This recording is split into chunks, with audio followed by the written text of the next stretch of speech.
These are certainly the cleanest steps on Madison Avenue. That's how Mr. Day wants them kept. Good morning. Morning.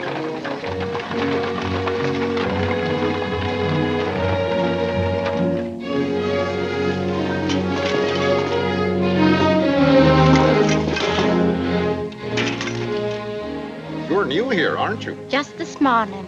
This is the way Mr. Day gets his milk. Get up.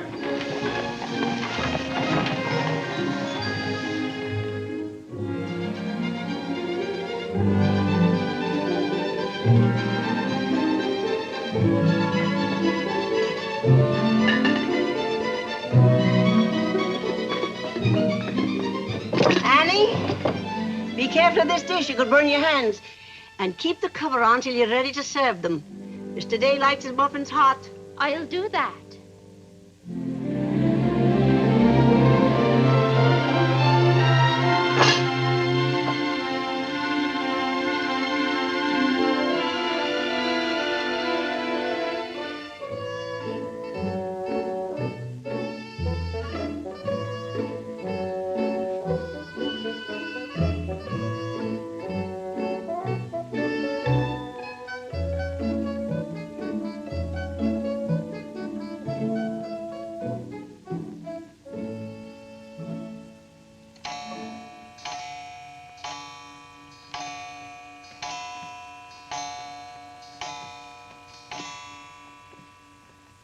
Annie, is the table set for breakfast? Yes, ma'am.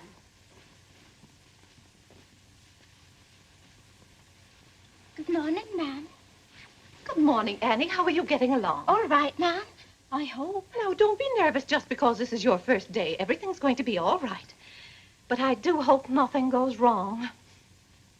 Oh, no, Annie. The cream and sugar go down at this end. Oh, I thought in the center, ma'am. Everyone could reach the mason. Mr. Day sits here. Oh, excuse me. I didn't know where to place the napkins, ma'am. You can tell by the rings. The boys have their initials. C for Clarence. He sits here. J for John. Here. W for Whitney. He sits over there, next to his father. Yes, ma'am. And the one with the little dog on it is Harlan's, of course. He's the baby. This narrow, plain one is mine. And this is Mr. Day's. It's just like mine, except that it got bent one morning. And that reminds me, Annie, always have Mr. Day's coffee piping hot. Yes, ma'am. And whenever Mr. Day speaks to you, just say yes, sir. Don't be nervous. You'll get used to him. Yes, ma'am. Oh, that beautiful rubber plant. I'm so glad it came. You mustn't water it every day. Too much moisture makes it very unhappy. Oh, good morning, Mother. I thought you were still upstairs. Good morning, Clarence. Father must be talking to himself. A redhead. Did you sleep well, Mother? Yes, thank you, dear. Golly, I'm hungry. Oh, and Annie, we always start with fruit in the morning, except the two younger boys who have their porridge and milk. Jiminy, another wreck on the New Haven. That always disturbs the stock market. Father won't like that. I do wish the New Haven would stop having wrecks if they knew how it upsets your father. My soul and body, Clarence, what's happened to your coat? Oh, it ripped open again. Margaret mended it for me, but it won't stay mended. Oh, dear. Well, I'll just have to speak to your father about a new suit of clothes. Clarence, why did you take my H2S so far out of our clothes closet? I've told you 100 times that closet's not to make experiments in. Two. Good morning, Mother.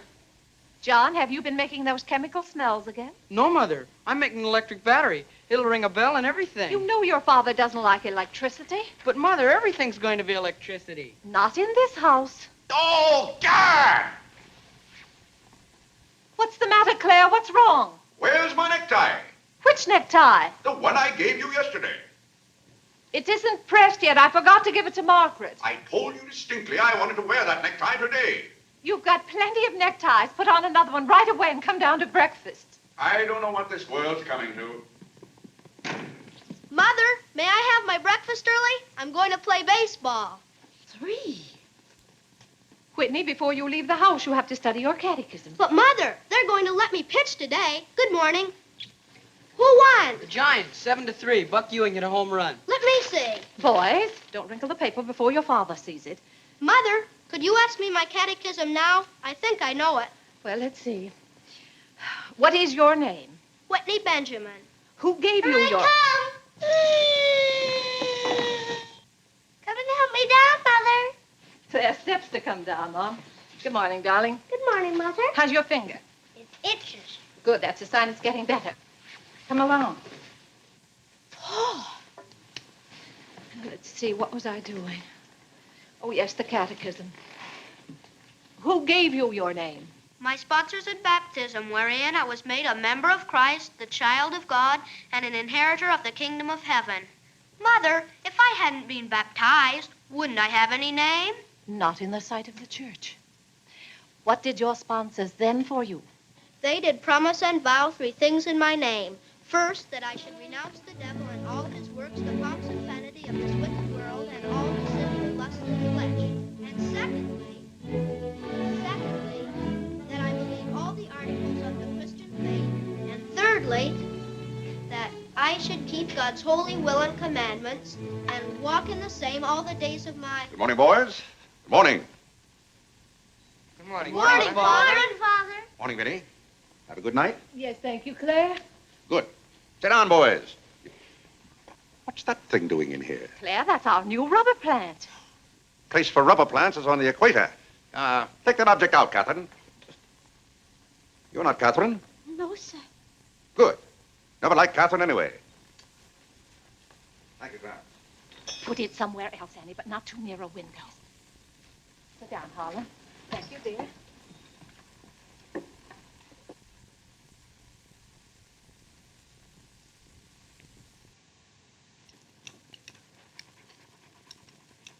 Where did that dog come from? She'll behave, Mother. I've talked to her. What did you say? Claire, that new suit looks very nice. Blasted tight. You put on a little weight, dear. I weigh just the same as I always have. Well, Clarence has just managed to ruin the only decent suit he has. I'm sorry, but I'm afraid he'll need a new suit of clothes. Vinny, Clarence has to learn not to be so hard on his clothes. But, Father, I When you thought... start in Yale in the fall, you'll be completely outfitted. But nothing this summer. Can't I have one of your old suits cut down for me? Every suit I own still has plenty of wear in it. I wear my clothes until they're worn out. Well, if you want your clothes worn out, Clarence can wear them out much faster than you can. Yes, and, Father, you never get a chance to wear yours out. Every time you get a new batch of clothes, Mother sends the old ones to the missionary barrel. I guess I'm just as good as any old missionary. Clarence, before you compare yourself to a missionary, remember the sacrifices they make. Oh, I don't know, Vinny. I think my clothes would look better on Clarence than on some Hottentot. Have that dark sack suit of mine cut down to fit you. Oh, thank you, Father. One of Father's suits. Thank you, sir. In return for that, Clarence, I want you to practice more often on your violin. Whitney, don't eat so fast. Well, Father, I'm going to pitch today. But before I go, I have to study my catechism. What do you bother with that for? Because if he doesn't know his catechism, he can't be confirmed. But Vinny, Whitney's going to pitch today. He can be confirmed any old time. Claire, sometimes it seems to me you don't care whether your children get to heaven or not. Oh, Whitney will get to heaven all right. I'll be there before you are, Whitney. I'll see that you get in. And Whitney, when we get to heaven, we'll organize a baseball team of our own. Good. It'd be just like you to try and run things up there. Yeah, from all I've heard about heaven, it seems to be a pretty unbusinesslike place. They could probably use a good man like me. What makes you so sure they'll let you into heaven? Well, if they don't, I'll certainly raise a devil of a row. Claire, I do hope you'll behave when you get to heaven. Now, Vinny, what? Vinny, how many times have I asked you not to engage a maid who doesn't know how to serve properly? Claire, can't you see she's new and doing her best? How can I serve myself when she's holding that platter over my head? Hold it lower, Annie. Yes, ma'am. What became of the one we had yesterday? I don't know why you can't keep a maid. Oh, you don't. Why on earth can't you run your house the way I run my office? All I want is service. What the devil's that noise? It's Annie. Annie? Who's Annie? The maid. I'll take it, Annie. Claire, aren't you ashamed of yourself? What have I done now? You made her cry speaking to her the way you did. I never said a word to her. I was addressing myself to you. I do wish you'd be more careful. It's hard enough to keep a maid, and the uniforms just fit this one.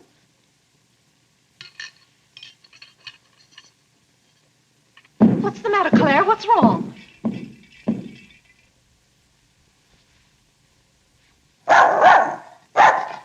What in the name of... Well, where did you come from?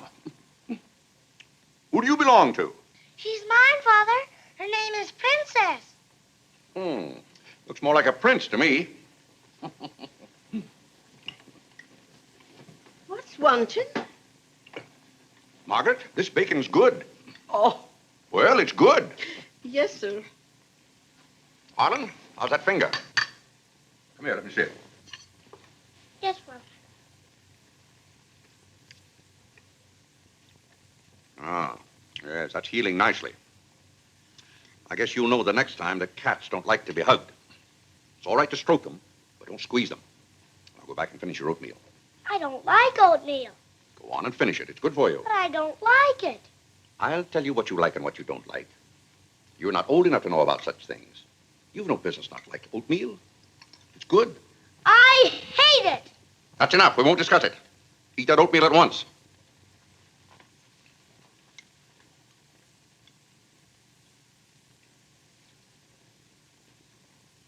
Ah.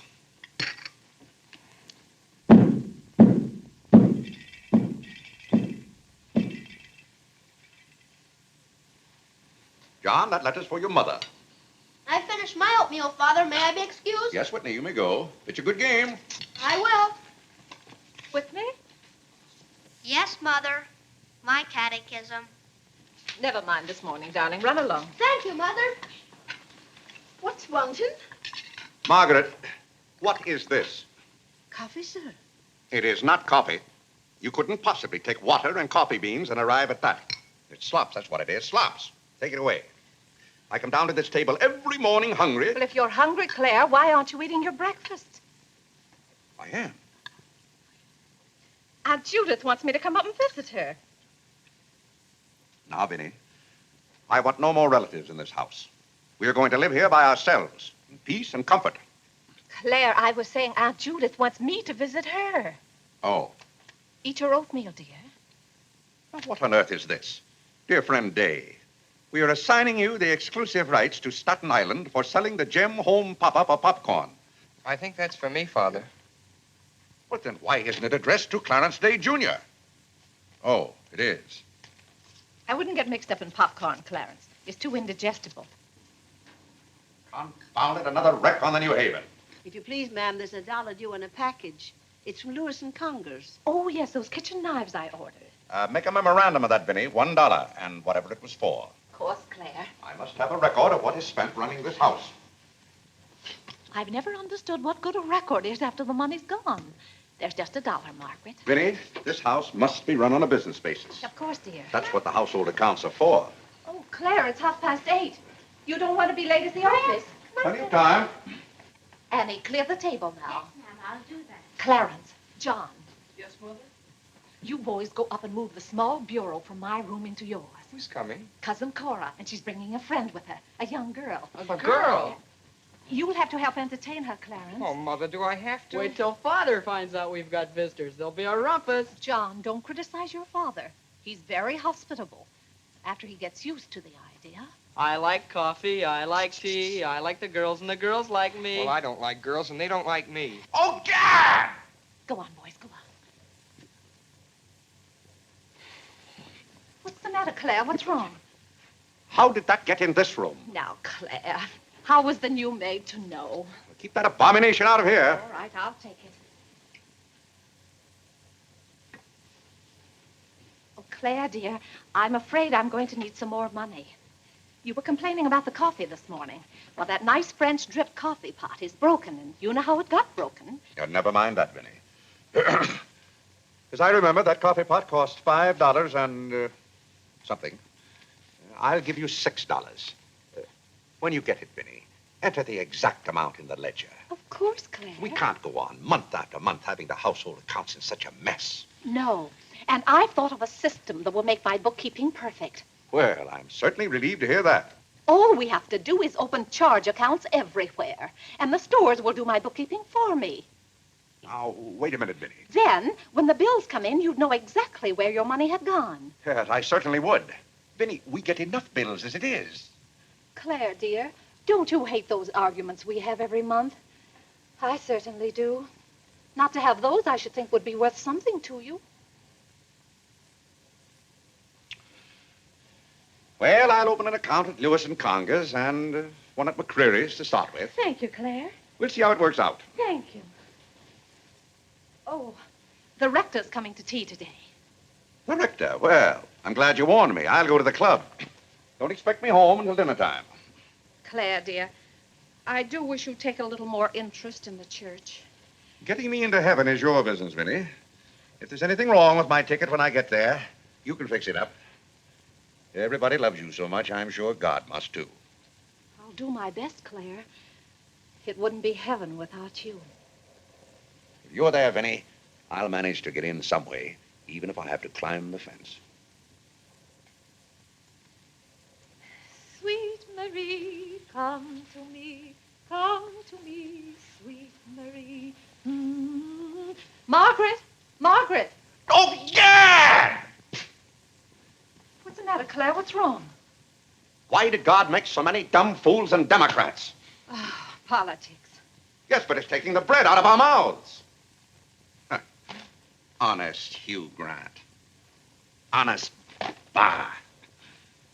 Fine mayor you've turned out to be. If you can't run this city without raising taxes every 5 minutes, you'd better get out. Let someone who can. Richard Croker's running in this town, and you're just his cat's paw. Tell me this. Are these increased taxes going into public improvements, or are they going into graft? Answer me that honestly if you can, Mr. Honest Hugh Grant. You can't. I thought so. Bah. Don't order dinner. You were elected to office on the promise that you would put an end to all this thievery and corruption. Have you put an end to it? No. You've encouraged it. Every day there's some new raid on the public treasury. If you don't stop plundering the pocketbooks of the good citizens of New York, we're going to throw you and your boodle board of aldermen out of office. I'm warning you for the last time. It's robbery. That's what it is. Highway robbery. Annie. If Annie. you think we're going to submit to this... Take this fresh cup of coffee in to Mr. Day. Tell you, sir. But Mr. Day's Real got a estate owners visitor. of New York City are not going to tolerate these conditions any Nonsense. longer. Run along in now. We pay you a good round sum to watch after our interests, and all we get is inefficiency. I know you're an nincompoop, and I strongly suspect you of being a scallywag. You're not going to escape your legal responsibilities. Legal responsibilities? By gad, I mean criminal responsibilities. Don't think for 1 minute we're going to let you escape. We're going to throw you into jail.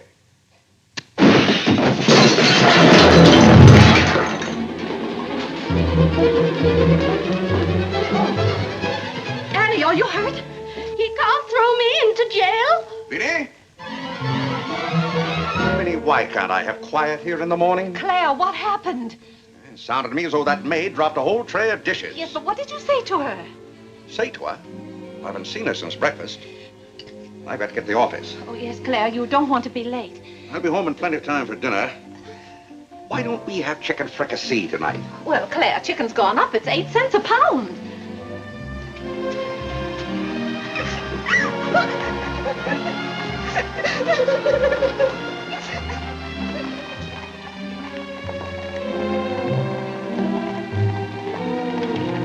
Where the devil's she going, dressed up like that? Claire, you've done it again. How could you? Could I what? Can't you see she's leaving? Dear, I've no time to engage a new maid. We'll have to have dinner out. Dinner out? Nonsense. I'll engage a new maid myself. Claire, you can't. She has to fit the uniforms. I'll have one here in an hour. Goodbye, dear. Bye.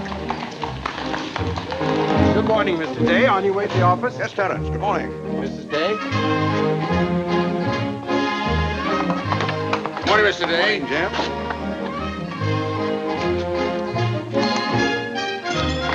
Get here.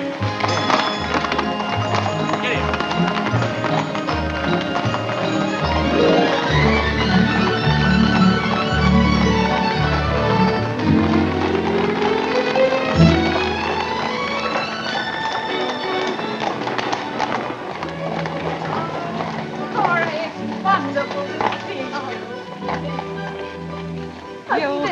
Claire, you're getting younger and prettier every year. Oh, this is Mary Skinner. Ed Skinner's daughter. My goodness, I never would have known you. Just leave your things out here and come right on in. I heard my father talk so much about you, Mrs. Day. Did he tell you how he used to dip my pigtails in the inkwell at school? What's the news in Pleasantville, Cora? Oh, Vinny, I have so much to tell you. We wrote you that Aunt Carrie broke her hip. Yes. That was the night that Robert Ingersoll lectured. Of course, she couldn't get there, but it was a good thing for Mr. Ingersoll she didn't. How do you do, Cousin Cora? Oh, Clarence, my. Oh, no, Cora, this is John. John, why, how you've grown. You'll be a man before your mother. John, this is Mary Skinner. How do you do? How do you do? Vinny, everybody in Pleasantville sends their love. Oh. Grandpa Ebbets, Cousin Edith, Aunt Hattie, the Taylors, oh, just everybody. Cora, how did. is Grandpa Ebbets? Oh, he hasn't been at all well. You know he only has one kidney, and that's floating. How do you do, Cousin Cora? I'm glad to see you. This can't be Clarence. Yes, it is. My. My goodness, every time I see you boys, you've grown another foot. Let's see, you're going to St. Paul's now, aren't you? St. Paul's? I was through with St. Paul's long ago. I'm starting in Yale this fall. Yale? Oh, Mary, this is Clarence and Mary Skinner. How do you do? Oh, this is Mary's first trip to New York. Yes, it is. It's her first trip. We'll have to show Mary around. Oh, I tell you, I'll ask Mr. Day to take us all to Delmonico's for dinner tonight. Delmonico's? Think of that, Mary, Delmonico's. And Cousin Claire is such a wonderful host. Well, I know you girls want to freshen up, so come upstairs. Clarence, get their bags. I've given you girls Clarence's room, but he didn't know about it until Now, this Vinny, morning. I don't want you to He give hasn't us a moved his thought. things Don't out you yet. bother about us for That doesn't 1 make any- minute. John, get their old bags. Here, we just take care of ours. Oh, you play the violin. Well, I fool with it a little. You're just being modest.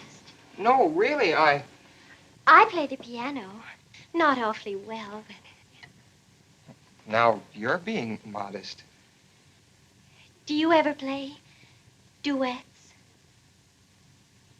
Well, I haven't up to now. Neither have I. Up to now.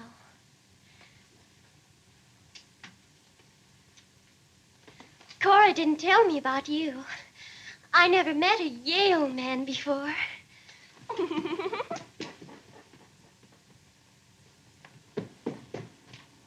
What's happened to you? Nothing. I feel fine.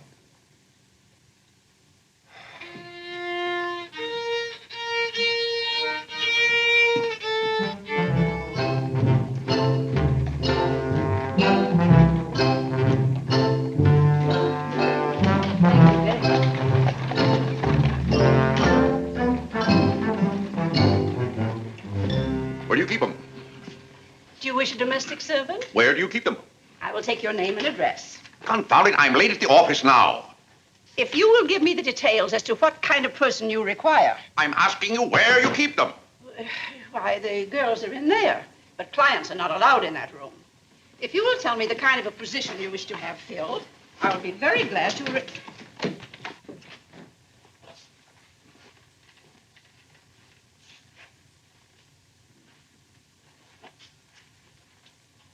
You stand up, please.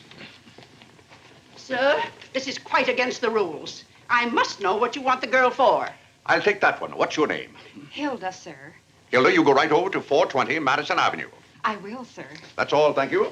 Sir, before I can let any girl go from this establishment, I must know the character of the home in which she will be employed. Madam, I am the character of my home. My duty toward my neighbor is to love him as myself and to do unto all men as They should do unto me. they should do unto me. To He really knows it. Well, he's done very well for so young a boy. May I go now? Yes, darling. Thank you, Dr. Lloyd. Not at all. Come on, Harlan. Wait for me. Ah, you and Mr. Day must be very proud of your children. I was hoping I'd find Mr. Day at home this afternoon. Well, he's usually home from the office by this time. Perhaps he's gone for a gallop in the park. It's such a fine day. He's very fond of horseback riding, I believe. Oh, yes. Tell me, has he ever been thrown from a horse? Oh, no. No horse would throw Mr. Day. I just thought he might have had some accident. I notice he never kneels in church. Oh, that's no accident. But I don't want you to think he doesn't pray. He does. Why, sometimes you can hear him all over the house. But he never kneels. Ah, perhaps that's Mr. Day now. I hardly think so. Oh, the devil, I forgot. Claire, you're just in time for tea. I'll send for some hot water. How are you, Dr. Lloyd? It's a great pleasure to have a visit with you, Mr. Day. Mother, are they back yet? No, Clarence, no. Except for a brief glimpse on the Sabbath, I don't see much of you. Well, Claire, did you have a busy day at the office? Devilishly busy. Claire. A very busy day. Tired out. How a man can get tired just sitting at a desk all day, I don't know. I suppose Wall Street is just as much a mystery to you as it is to me, Dr. Lloyd. No, it's all very clear to me. My mind often goes to the businessman. The picture I'm most fond of is when I envision him at the close of the day's work. I see him pausing in his toil, and it comes over him that all those figures of profit and loss are without importance or consequence. Vanity and dust. Well, I'll be... Claire? Yes, ma'am. Delia, some more hot water, please. Yes, ma'am. Who's that? The new maid. Where's the one I sent this morning? The uniform didn't fit. I like the one I picked out better.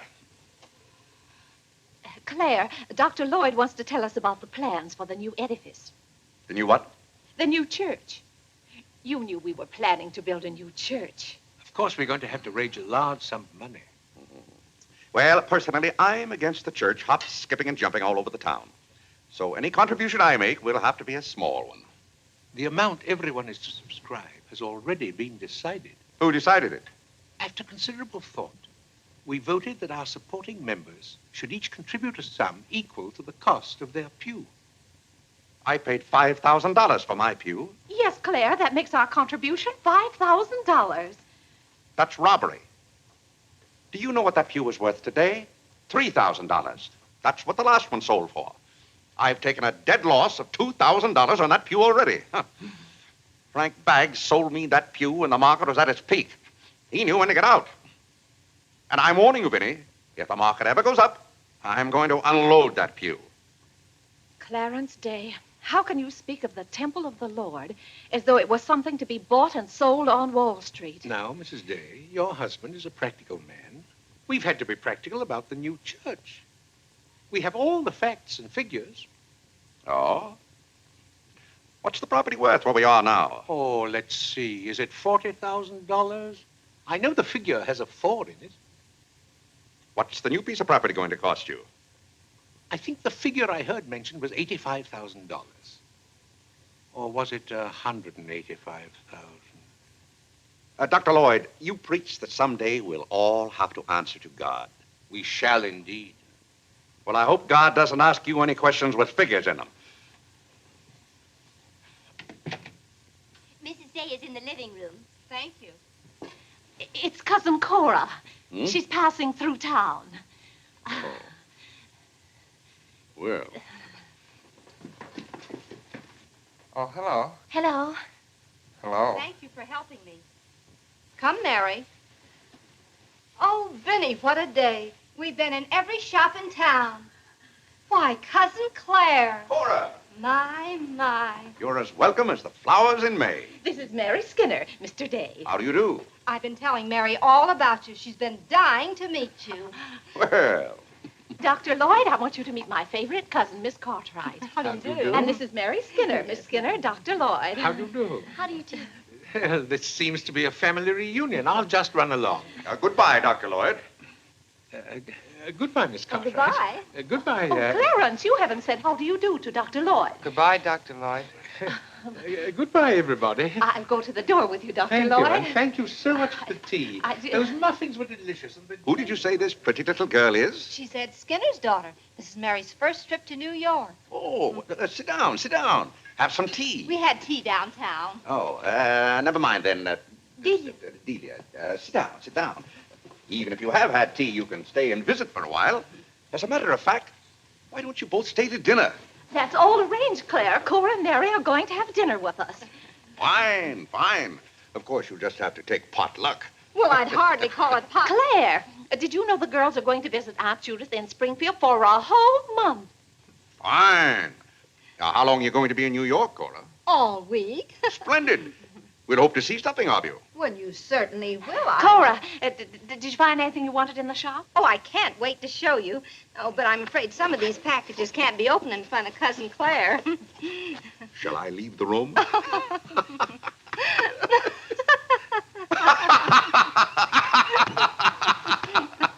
Oh, Clarence, would you take the package in the hall up to our room, or should I say your room? Wasn't it nice of Clarence to give up his room to us for a whole week? Cora, come on, I just can't wait to see what's in those packages.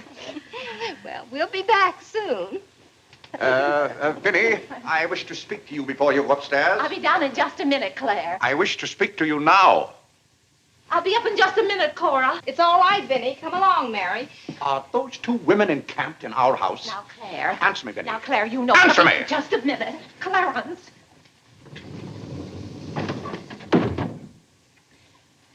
Now, Claire, you know you've always been fond of Cora. What has that to do with her planking herself down in my house and bringing hordes of strangers with her? How can you call that sweet little girl a horde of strangers? Why don't they go to a hotel?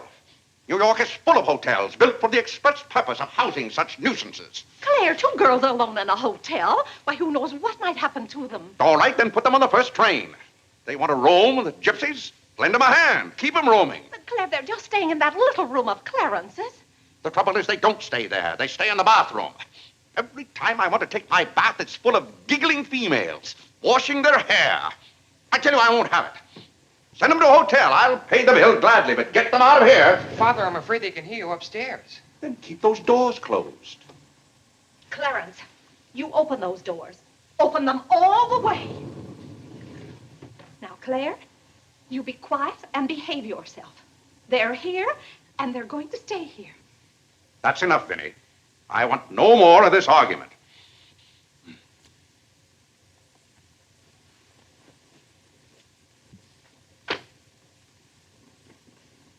Oh, tcha. What I don't understand is why this swarm of locusts always descends on us without any warning. Oh, thunder.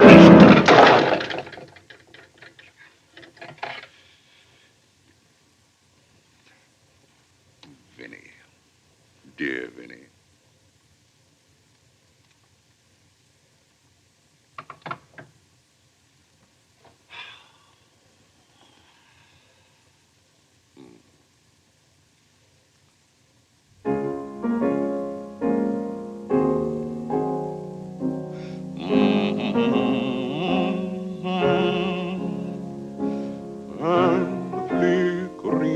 Shadows softly come and go.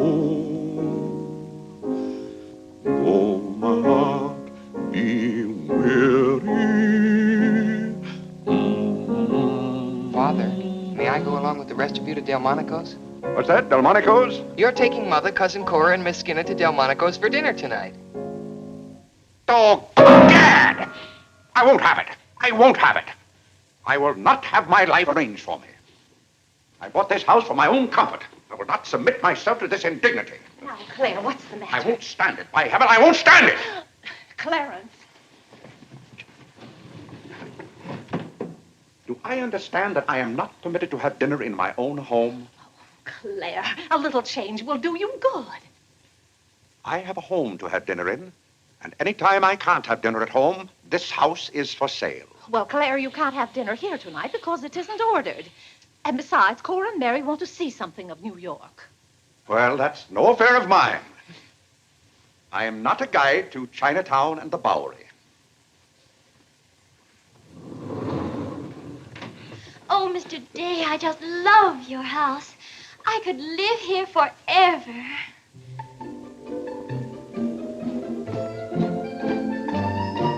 Cora's waiting for you, Mrs. Day. Oh, yes, I'll run right up.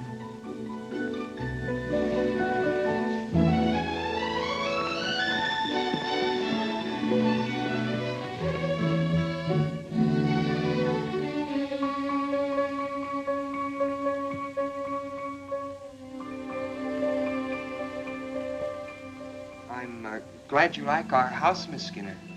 I like it very much, Mr. Day. Praise from a stranger is approbation indeed. At home, our living room is green. I like green. I like green, too. Red's my favorite color. It's an interesting thing about colors. Red's a nice color in a house, too, but outside, too much red would be bad. I mean, for instance, if all the trees and the grass were red. Outside, green's the best color. That's right. I never thought of it that way. But when you do think of it, it's quite a thought. I bet you make your mark at Yale. Oh. My mother wants me to go to college. Do you believe in girls going to college? I guess it's all right if they want to waste that much time. Before they get married, I mean. I'm glad you're fond of music, Mr. Day. Oh, hello. Look, a new youth companion. John enjoys the youth's companion. John. Won't you sit down? Oh, thank you. It tells all about connecting batteries in series. John, Miss Skinner and I were talking. Oh, that's all right. You won't bother me. Jiminy, there's where I made my mistake. I didn't mix enough blue vitriol with the...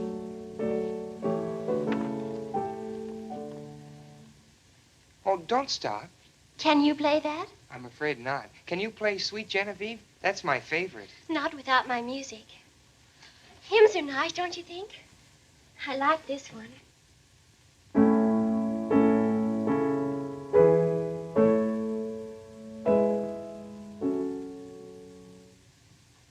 That's funny. The words are the same, but it's the wrong tune. Oh, it can't be the wrong tune. We sing it exactly that way in church. We don't sing it that way in the Methodist church. You see, we're Methodists. Oh, that's too bad. Oh, I don't mean it's too bad that you're a Methodist. Anybody's got a right to be anything they want, but what I mean is, we're Episcopalians. Yes, I know. Anyway, the words are the same. Shall we begin?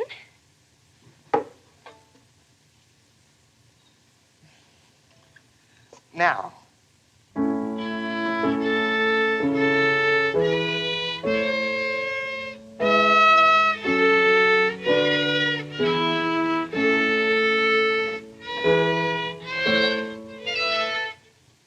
Oh, dear. Well, what's wrong? Shall we try again?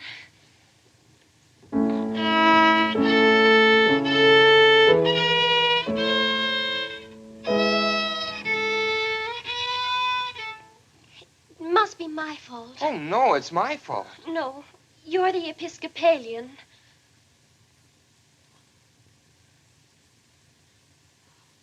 I just remembered something. My father was an Episcopalian. He was baptized an Episcopalian. He was an Episcopalian right up to the time he married my mother. She was the Methodist. Oh. Oh, well, let's try it again then.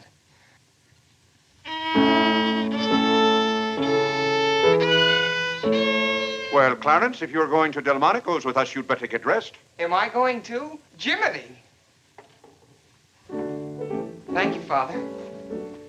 Be ready in just a minute, Mother. Minnie, that young lady looks about the same age you were when I came out to Pleasantville to rescue you. Rescue me? Mm. You came out there to talk me into marrying you. Well, it worked out just the same. Ah.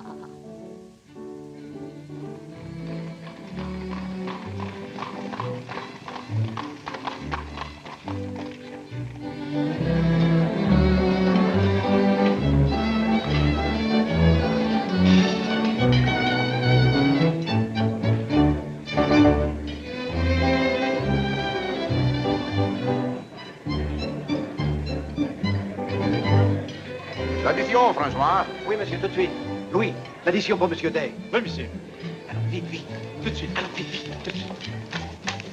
Cette sauce diable était délicieuse. Merci, monsieur. Je suis content que monsieur soit satisfait. Merci, monsieur. Bon. French. Oui. No cooking like the French. Claire, it was so nice of you to invite Cora and Mary here their first night. It's been a pleasure. Mr. Day, have you always been an Episcopalian? I've always gone to the Episcopal Church, yes. But you weren't baptized a Methodist or anything, were you? You were baptized an Episcopalian?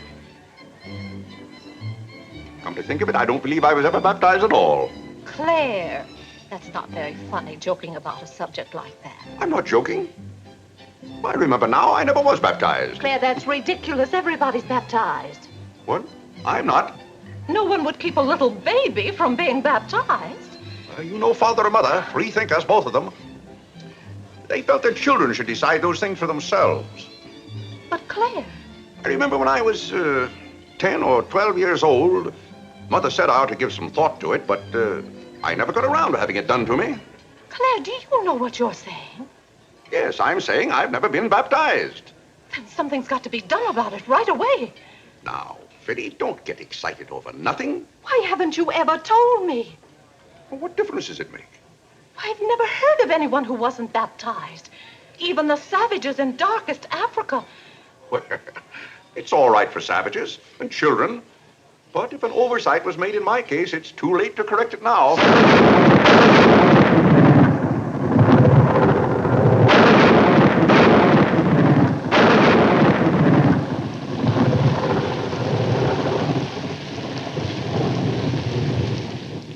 What if you're not baptized? You're not a Christian. Why, confound it, of course I'm a Christian. A mighty good Christian, too. A lot better Christian than those psalm singers in church. But you can't be if you won't be baptized. I won't be baptized, and I will be a Christian. I'll be a Christian in my own way. Claire, don't you want to meet us all in heaven? Of course. And I'm going to. But you can't go to heaven if you're not baptized. Ah, that's a lot of folderol. Clarence Day, don't you blaspheme like that. You're coming to church with me before you go to the office in the morning and be baptized then and there. Vinny, don't be ridiculous. If you think I'm going to stand there and let Dr. Lloyd splash water on me at my age, you're mistaken. I'm sleepy. Good night, Vinny.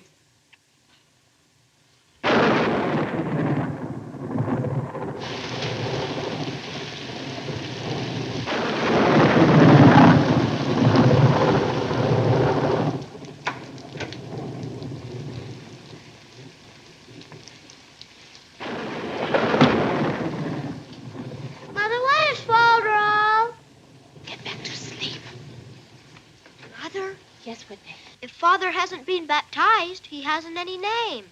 In the sight of the church, he hasn't any name. That's right.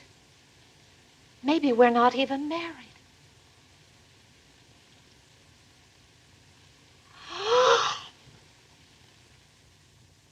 We, thine unworthy servants, do give thee most humble and hearty thanks for all thy goodness and loving kindness to us and to all men. We bless thee for our creation, preservation, and all the blessings of this life. But above all, for thine inestimable love in the redemption of the world by our Lord Jesus Christ. For the means of grace, for the hope of glory. And we beseech thee, give us that due sense of all thy mercies, that our hearts may be unfeignedly thankful, and that we show forth thy praise, not only with our lips, but in our lives, by giving up ourselves to thy service, and by walking before thee in holiness and righteousness all our days.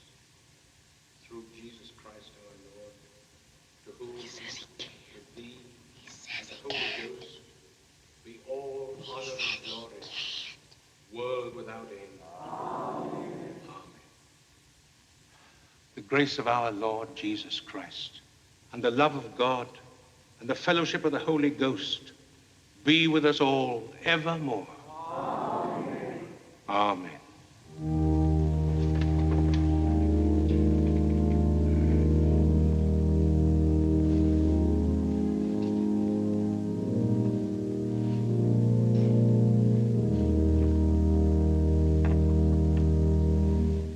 And so, my friends, what comfort and security it gives us when we have reached the age of understanding to know that the rite of baptism has not been neglected in our infancy or youth. Can you imagine any man who has reached maturity with the knowledge that he had never been baptized, failing to hasten to the holy font that his soul might be saved? As it says in the baptismal office, except a man be born of water and of the Spirit, he cannot enter into the kingdom of God. He that believeth and is baptized shall be saved, but he that believeth not shall be damned. What's that fellow up to? He can't be. Which also showeth us the great benefit we reap thereby. He that is baptized showeth great benefit. But he that believeth not cannot enter into the kingdom of God. Says, for the promise is to you and to your children. Doubt ye not, therefore, but earnestly believe.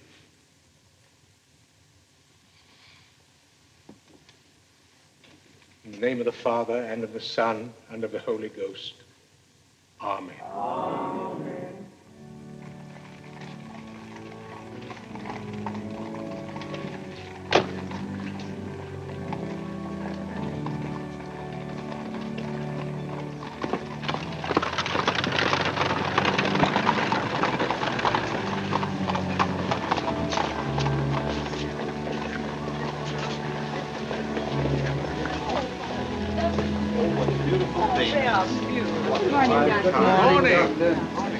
This is William Tyler Wickersham. And this is Wilhelmina Eugenia Wickersham. What a lovely day for them to be baptized. The happiest day of my life.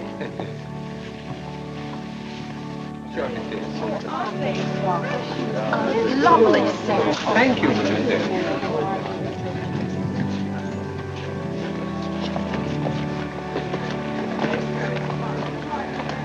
Claire, you know I didn't ask Dr. Lloyd to do that. You must have said something.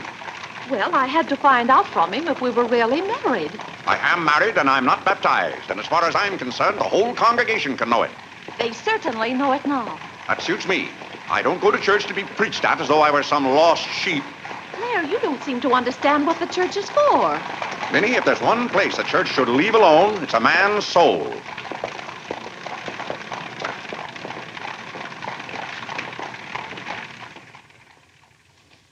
Well, he's going to be baptized, Cora. You mark my word. I just couldn't go to heaven without Claire. Why, I get lonesome for him even when I go to Ohio. It's awfully hard on a woman to love a man like Claire so much. Oh, men are so aggravating. They take everything for granted. They certainly do. You know, I don't believe Claire's come right out and told me he loves me since we've been married. Of course, I know he does because I keep reminding him of it. You have to keep reminding them, Cora.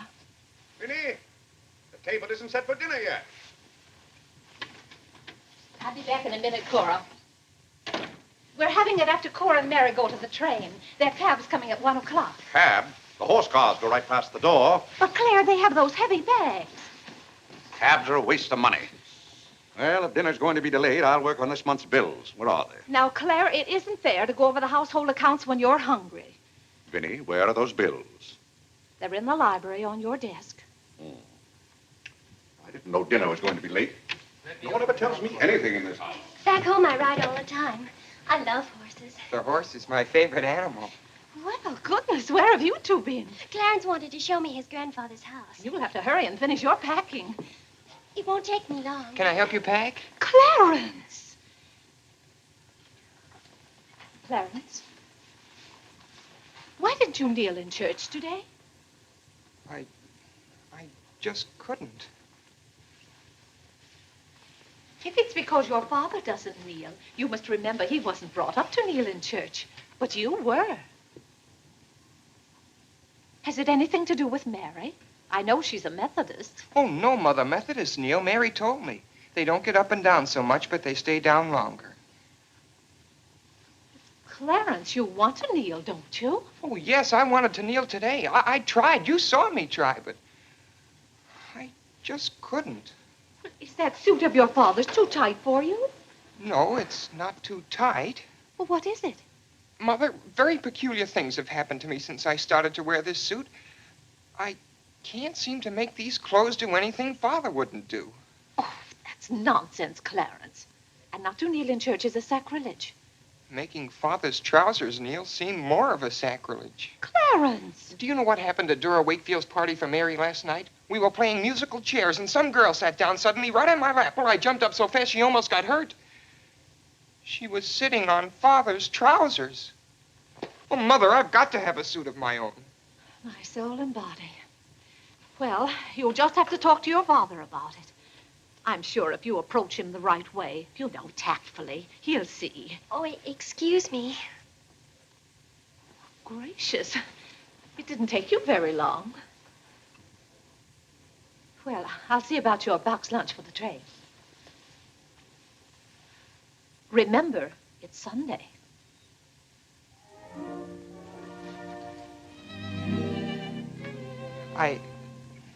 I was hoping we could have a few minutes together before you left. Cora had so much to do, I wanted to get out of her way. Well, didn't you want to see me? I did want to tell you how much I've enjoyed our friendship. Oh, hello. Mother told us to sit in the living room till dinner's ready. Not on the best sofa. Hello. Have you ever been out on our porch? Oh, yes. Well, let me show it to you. It's awfully hard to grow up in a family with children. My, I've never known a week to pass so quickly. Why, Yes? Yes? You're going to write me when you get to Springfield, aren't you? Of course. If you write me first. But you'll have something to write about, your trip and Aunt Judith and how things are in Springfield. You write me as soon as you get there. Maybe I'll be too busy. Maybe I won't have time. Well, you find the time. Let's not have any nonsense about that. You'll write me first and you'll do it right away, the first day. How do you know I'll take orders from you? I'll show you. Give me your hand.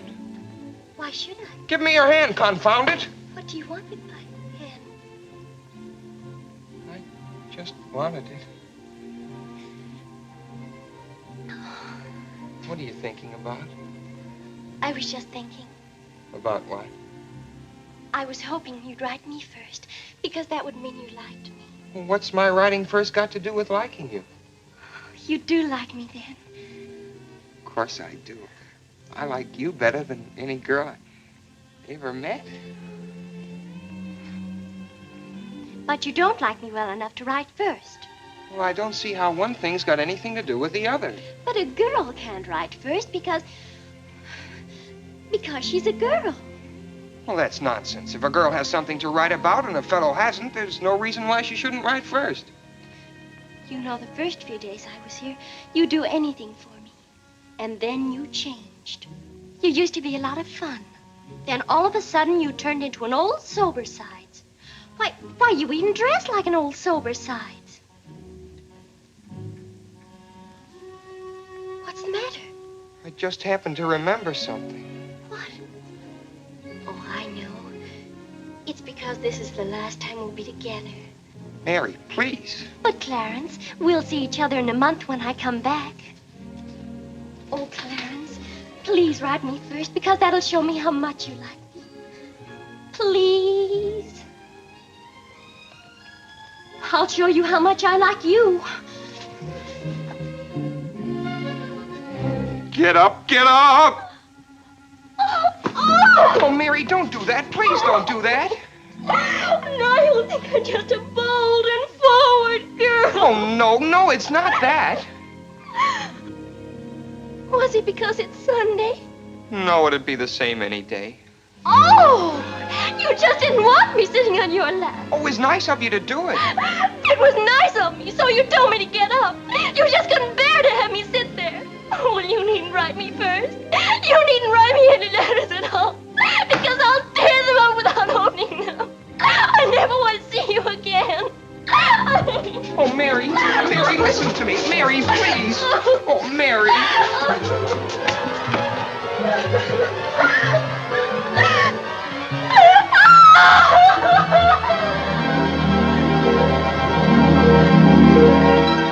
Clarence! Yes, Father? That young lady's crying. She's in tears. What's the meaning of this? I'm sorry, Father. It's all my fault. Nonsense. What's that girl trying to do to you? Oh, no, she wasn't. It was... Well, whatever the quarrel was about, Clarence, I'm glad you held your own. Father, I have to have a new suit of clothes. You've got to give me the money for it. Young man, do you realize that you're addressing your father? I'm sorry, Father. I apologize. But you don't know how important this is to me. A new suit of clothes is so important. Oh, why should... Clarence, has your need for a new suit of clothes anything to do with that young lady? Yes, Father. Why, Clarence. Why, this comes as quite a shock to me. What does, Father? You're being so grown up. Still, I might have known if you were going to college this fall. Yes, you're at the age when you'll be meeting girls. Clarence, there are things about women that I think you ought to know. Sit down.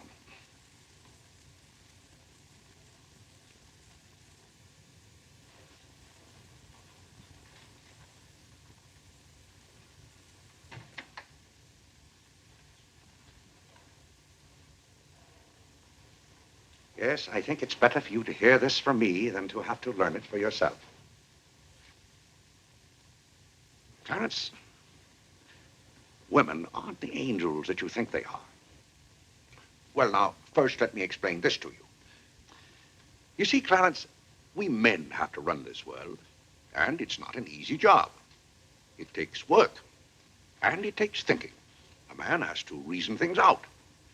Now, you take a woman. A woman thinks... No, I'm wrong right there. A woman doesn't think at all. She gets stirred up. And she gets stirred up over the most confounded things. Now, I love my wife just as much as any man, but that doesn't mean that I should stand for a lot of falderall. By gad, I won't stand for it. Stand for what, Father? That's the one thing I shall not submit myself to.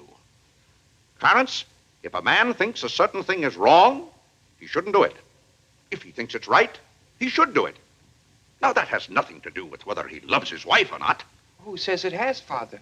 They do. Who, sir? Women. They get stirred up. And then they try to get you stirred up, too. But don't you let them do it, Clarence. Don't you let them do it. Now, if you can keep reason and logic in the argument, a man can hold his own, of course. But if they can switch you, pretty soon the argument's about whether you love them or not. I swear I don't know how they do it. But don't you let them, Clarence. Don't you let them. I see what you mean so far, Father. If you don't watch yourself, love can make you do a lot of things you don't want to do. Exactly. But if you do watch out and know just how to handle women, then you'll be all right. All a man has to do is be firm. You know how sometimes I have to be firm with your mother. Yes, but Father, what can you do when they cry? Well, that's quite a question. You just have to make them understand that what you're doing is for their good. I see. Now, Clarence, you know all about women.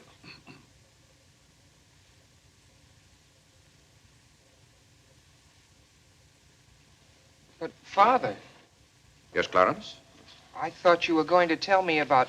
About what? About women. Clarence, there are some things gentlemen don't discuss. I've told you all you need to know. The thing for you to remember is be firm.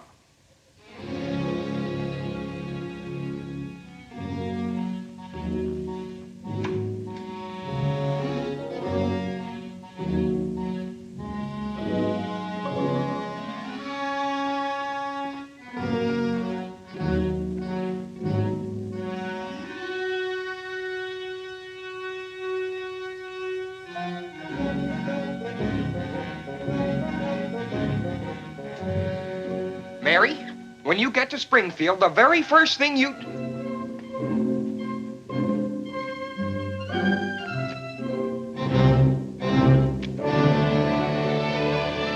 Oh, God! What's the matter, Claire? What's wrong? Sit down, Vinny.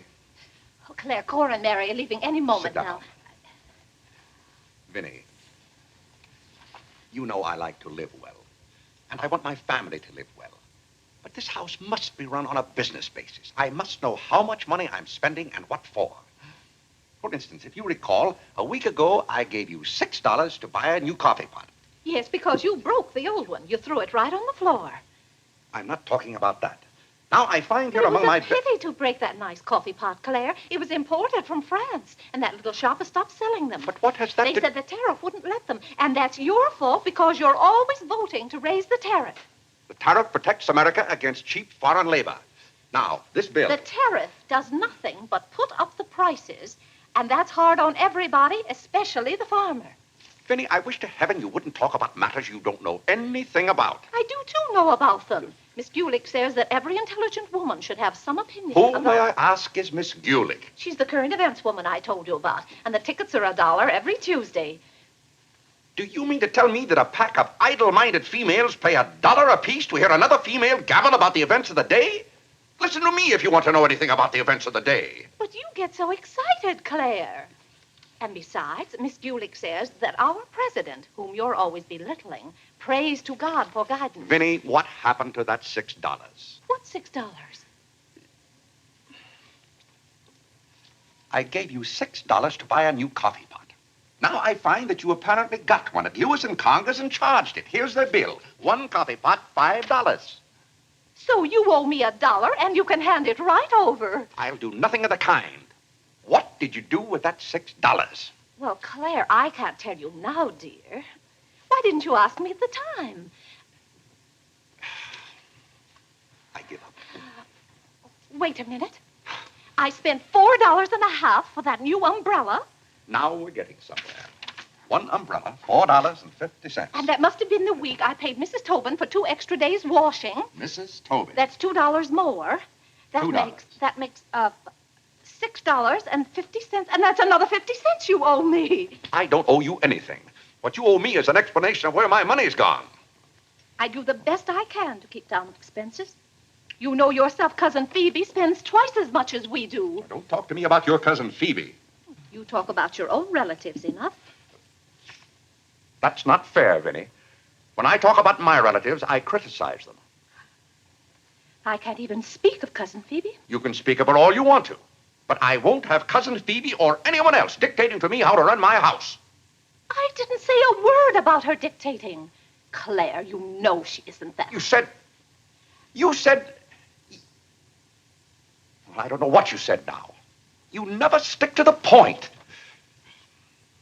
Now, we're going over this account book, item by item. I find here a bill for $38. I don't know what you expect of me. I tire myself out chasing up and down those stairs all day long, trying to look after your comfort, to bring up our children. I do the mending and the marketing. Now you want me to be an expert bookkeeper, too.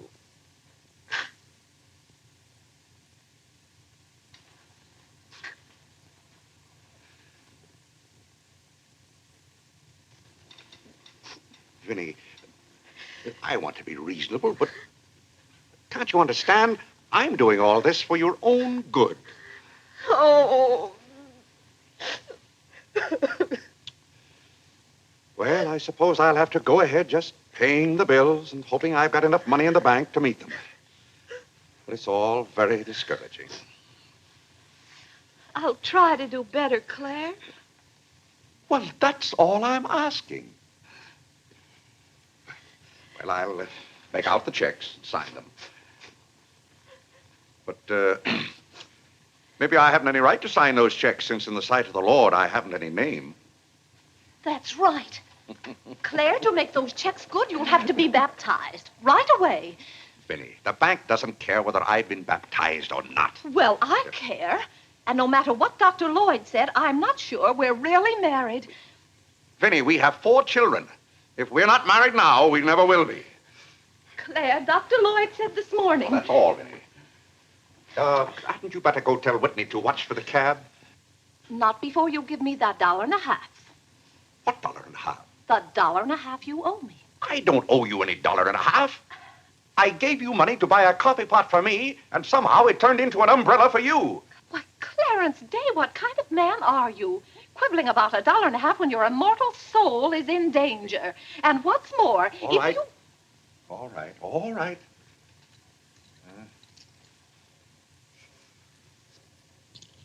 Thank you, Claire. Now the accounts are all straight again.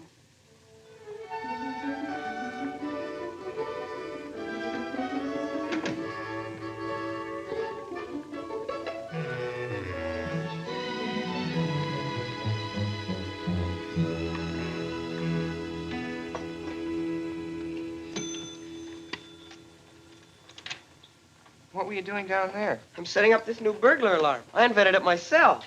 Have you got any money you can lend me? No, you owe me 30 cents now. Well, I'll give you my stamp collection and my piece of John Wilkes Booth's finger. How much? Enough to get a new suit of clothes? If you can wait a month till I hear from the patent office in Washington, I may be rich. Oh, I can't wait that long. Maybe I could get it sooner. I'm going to look into something else tomorrow.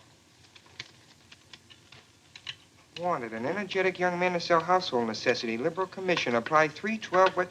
John, let me have this job. Why should I give you my jobs? They're hard to get. But I've got to get a new suit of clothes. Maybe I could get the job for both of us. I'll ask the man.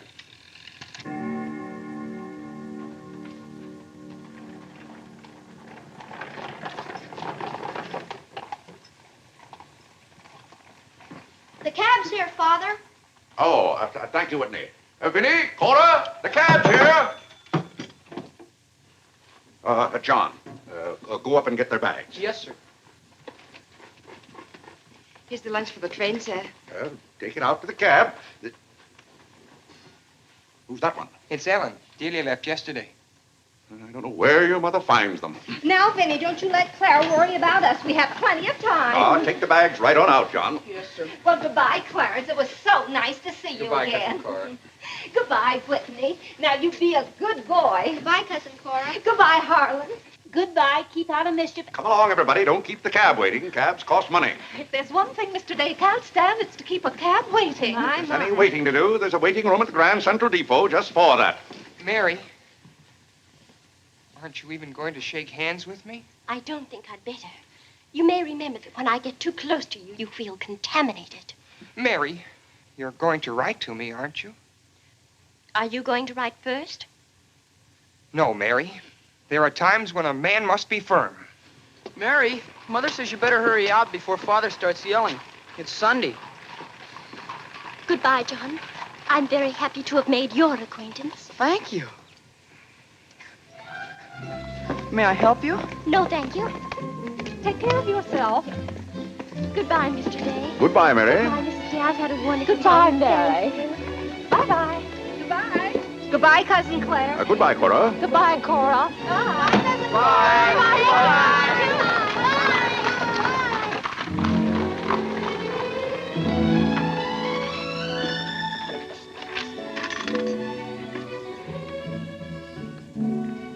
Dear Mary. My duty toward my neighbor is to love him as myself and to do to all men as I would they should do unto me. Has Father gone to the office yet? Come on, let's go to the ball field. I've got to guard this box till John comes back. It's his burglar alarm. It wouldn't work, so he fixed it.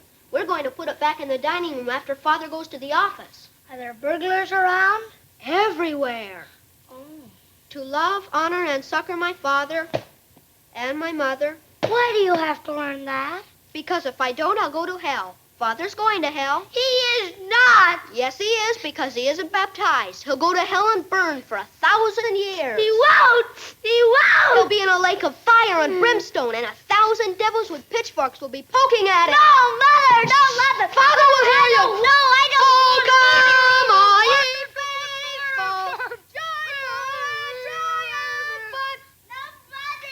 Oh, come on, ye What's that noise? Just singing, Father. You boys be quiet. You know your mother isn't feeling well. Yes, Father.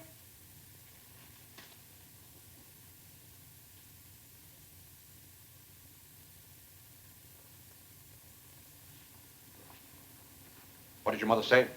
She says she doesn't want any breakfast. Now, why does your mother do that to me? She knows it just upsets my day when she doesn't come down to breakfast. A special delivery, sir. Thank you.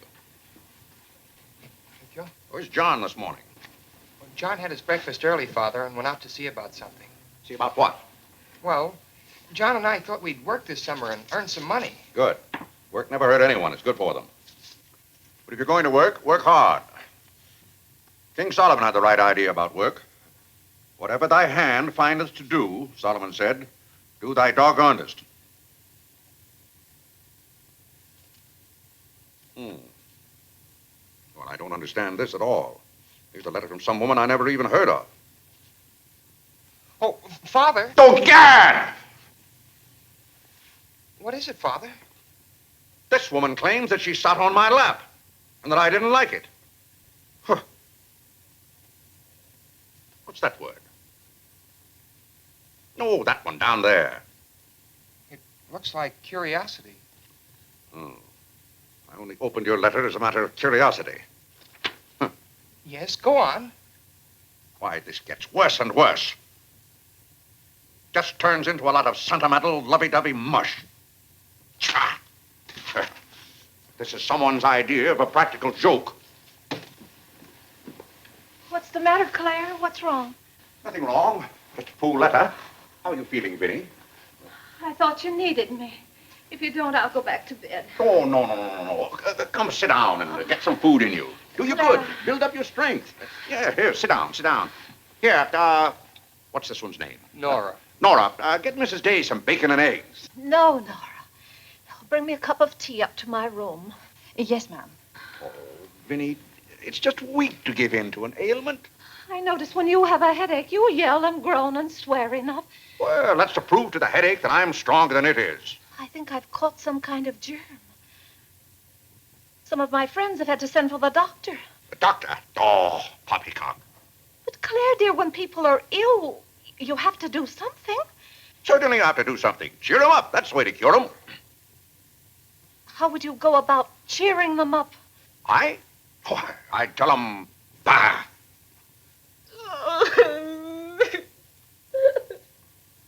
What have I done now? Oh, Claire, hush up.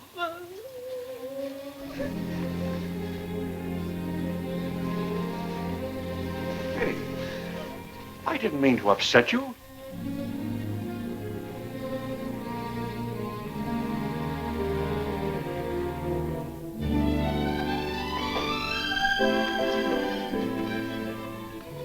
Dear Clarence.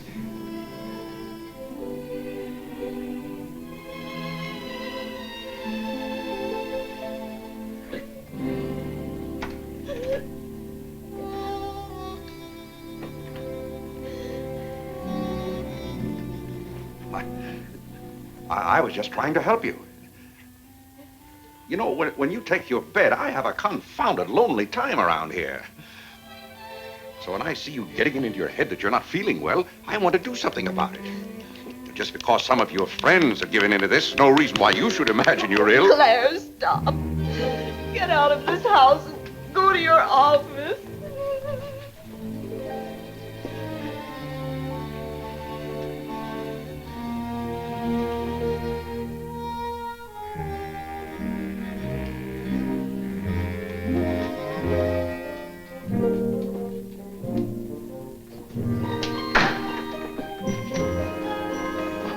Did you get the job? Yes, for both of us. Look, I've got it with me.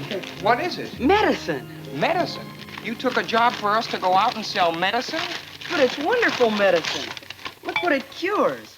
A sovereign cure for colds, coughs, catarrh, asthma, quinsy, and sore throat. Poor digestion, summer complaint, colic, dyspepsia, heartburn, and shortness of breath. Lumbago, rheumatism, heart disease, giddiness, and women's complaints. Nervous prostration, St. Vitus dance, jaundice, la grippe, proud flesh, pink eye, seasickness, and pimples. It's made from a secret formula known only to Dr. Bartlett. We get 25 cents commission on every bottle we sell, and he's giving us the territory of all Manhattan Island. Well, lots of fathers and mothers' friends have some of those diseases. Let's start out by calling on them. Yes. Oh, what if they ask us if we use it at our house? Oh, yes, it would be better if we could say we did. Excuse me? Oh, is that the tea for Mrs. Day? Yes. Oh, I'll take it up to her. Thank you. Right away now, while it's hot. What's the matter with Mother? I don't know. She was just complaining. Say, it says here it's good for women's complaints. Here.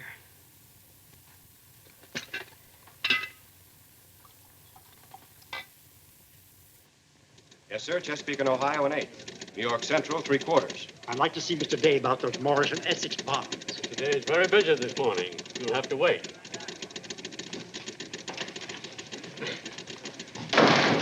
Where's Father? Well, Master Whitney, have you come to pay us a visit? Where's Father? He's busy in his office with a customer. Master Whitney! But, Mr. Day, the president of the firm is... Father, you have to come home right away. What's the meaning of this? Who sent you down here? Your mother? No, sir. Mother's ill. She's terribly ill. Did the doctor send you for me? No, sir. It was Margaret. Margaret? Margaret says you're to come home right away and no nonsense. Perkins, go down and stop the first cab you see. A cab, sir? For you, Mr. Day? Yes, I want a cab, and no nonsense. Yes, sir. I'm sorry, Mr. Hopkins.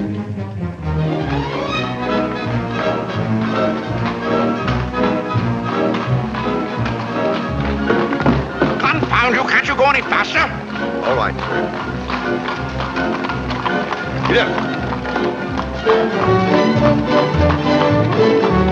Get up there, do you hear me? Get up!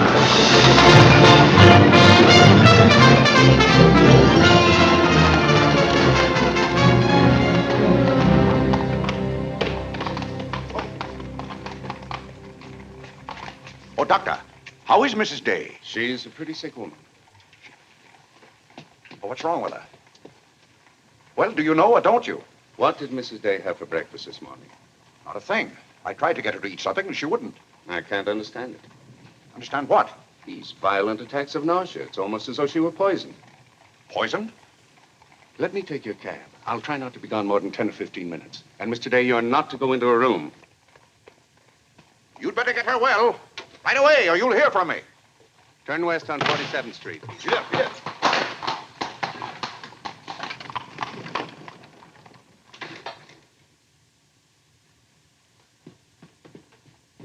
How is Mother?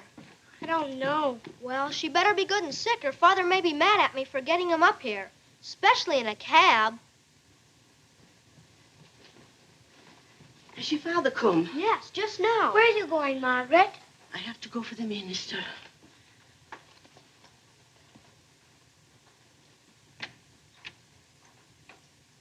I guess the minister's coming to baptize Father, so I won't have to go to hell. You can't be baptized in a house. You've got to have water. We have lots of water. Not the right kind.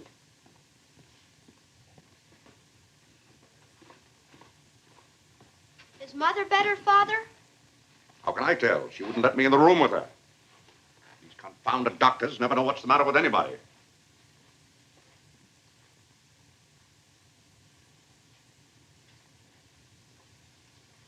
Father,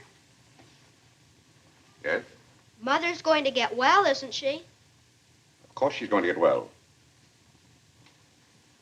Father, may we come in? It's lonesome without Mother. Yes, it is, Harlan. It's lonesome. Come in, boys.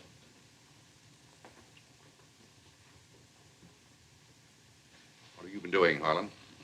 Nothing. They won't let me upstairs. What about you, Whitney? I was supposed to learn the rest of my catechism. Will you hear me, Father? Yes, Whitney, I'll hear you. Start here. How many parts are there in a sacrament? 2, the outward visible sign and the inward spiritual grace. What is the outward visible sign or form in baptism? Water, wherein the person is baptized in the name of... You haven't been baptized, have you, Father? Whitney, what is the outward visible sign? Water, wherein the person person. You don't know it well enough, Whitney. You'd better go and study it some more. Do you want me to read to you, Harlan? Father, are they going to put you into hell? Whitney, take Harlan with you.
What's the world coming to?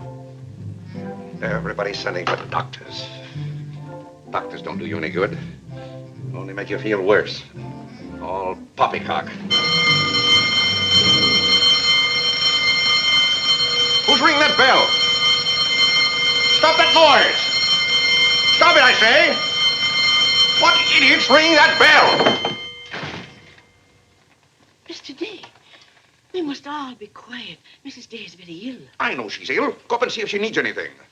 And what are you doing out of the house? Send for the minister. The minister? He'll be right in. He's paying off the cab.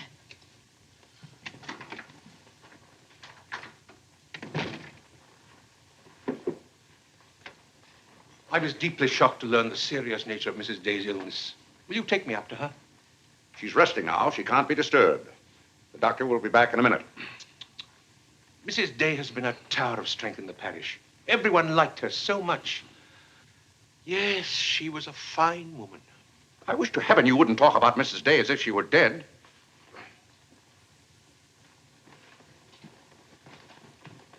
Is the doctor back yet? No. Does she need him? Well, she's kind of restless. She's talking in her sleep and twisting and turning.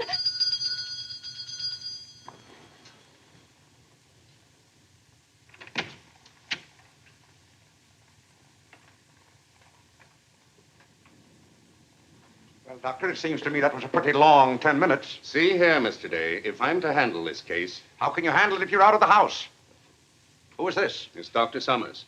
How do you do? I felt that Mrs. Day's condition warranted my getting Dr. Summers here as soon as possible for consultation. I hope that meets with your approval. Why, yes, of course. Anything that can be done. Upstairs, Doctor. Pardon me.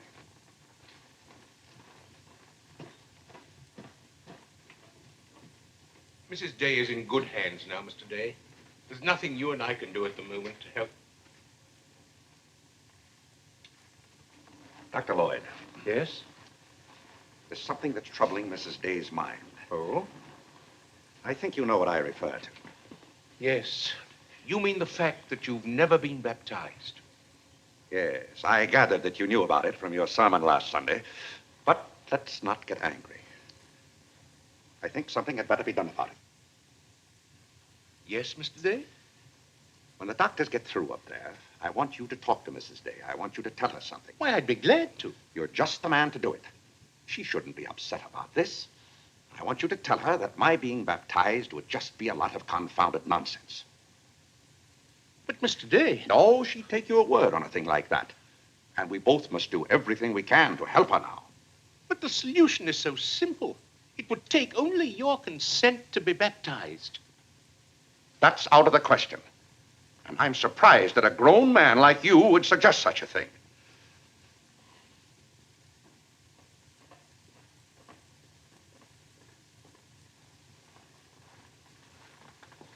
Well, Doctor, how is she? What have you decided? Is there a room we could use for our consultation? Well, yes, my library. Doctor. Dr. Summers, this isn't serious, is it? After we've had our consultation, we'll talk to you, Mr. Day. But surely... Rest assured, Dr. Summers will do everything that is humanly possible. We'll try not to be long.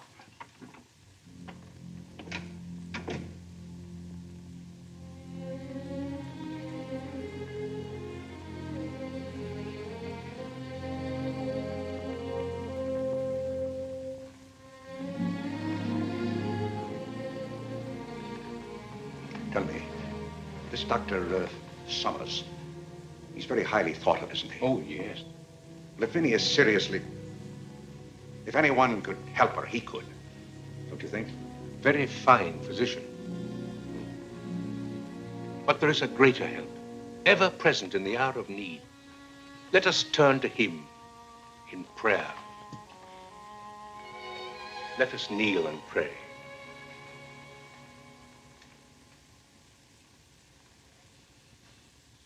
Let us kneel and pray.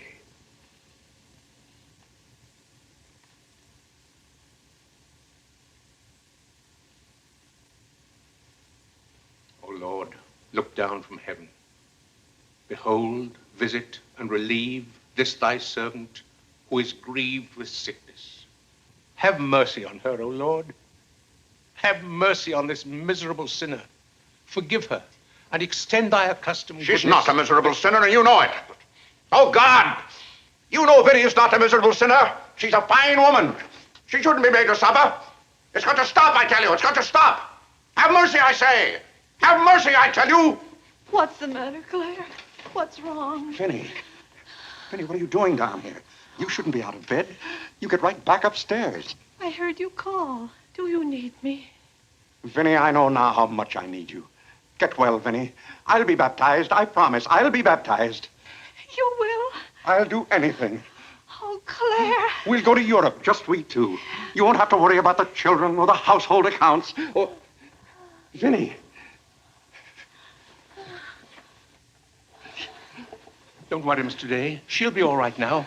Bless you for what you have done. What did I do? You promised to be baptized. I did? Oh, Gad!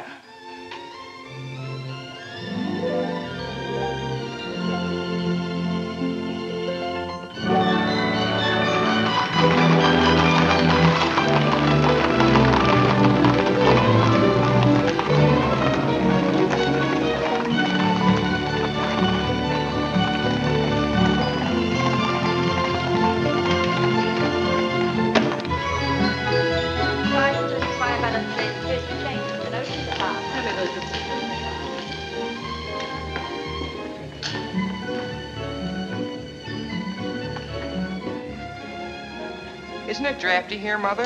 Shall I get your coat, Mother? The No, doctor said thank you. mustn't take cold. I'm quite comfortable, thank you. Come on now, let's stay together. Holland, don't you get lost again. Aren't the hats lovely this year? Ostrich feathers. You wouldn't wear that hat, would you, Mother? I think that's very pretty. I think they're all pretty. Oh, I do need some pink silk thread. Oh, isn't this applique beautiful? Just arrived from Paris, madam. It's charming. What are you looking for, Mother? Oh, I'm just shopping. I think I'll just take a plain one. But this is the very latest. We've only had them in a few days. Remember, Mother, this is your first day out. You mustn't get too tired. No, I'm saving myself, dear. I have to. Cousin Cora's coming tomorrow. She is? Does Father know about it? Not yet. Is Mary coming too? Yes, dear. Harlan, don't touch things. I'll bet you knew it. No, Look, I'm Mother, excited. just like Not Father's. tomorrow. Yes, it is, isn't it? Aren't the sleeves a little long? Exactly fits well like across the yours. shoulders. Come on now, Harlan. Now, take about my the hand. sleeve. Don't get lost again. Do we have any more of this material? Yes, we do. Store Thank doesn't you. like you to touch things. This one is genuine imitation Dresden. The original design by Duryea. John, isn't this the darlingest thing? It's exactly what I've always wanted. How much is this lovely pug dog? $15, ma'am. $15? Gee whiz, Mother. We can buy a real-life bloodhound for $5. Oh, isn't he perfectly adorable? Oh, I shouldn't. I know I shouldn't. Mrs. Day. Oh, Mrs. Whitehead. How nice to see you. Are you quite recovered? Almost. This is my first day out. We've missed you at the church. You remember Mr. Morley? How do you do, Mrs. How do you do? Mr. Morley preached the Sunday Dr. Lloyd was ill. Oh, yes. I can't tell you how much I enjoyed your sermon. Even my husband enjoyed your sermon. We've just come from the board meeting of the foreign missions. I'm taking Mr. Morley home to lunch. I had to drop in here to pick up a purchase. I won't be a minute. Is your parish in the city? Yes, it's on the outskirts. My church is in Audubon Park. Oh, way up there. Oh, are you acquainted in Audubon Park? No, I don't believe we know a soul there.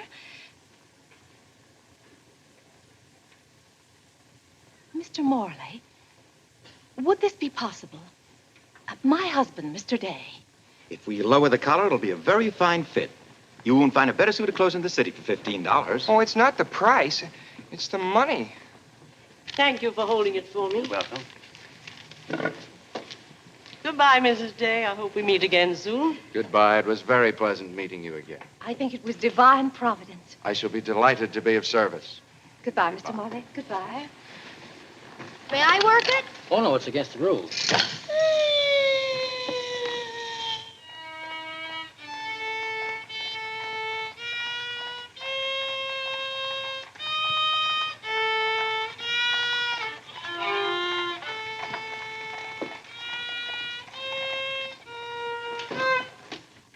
Hello.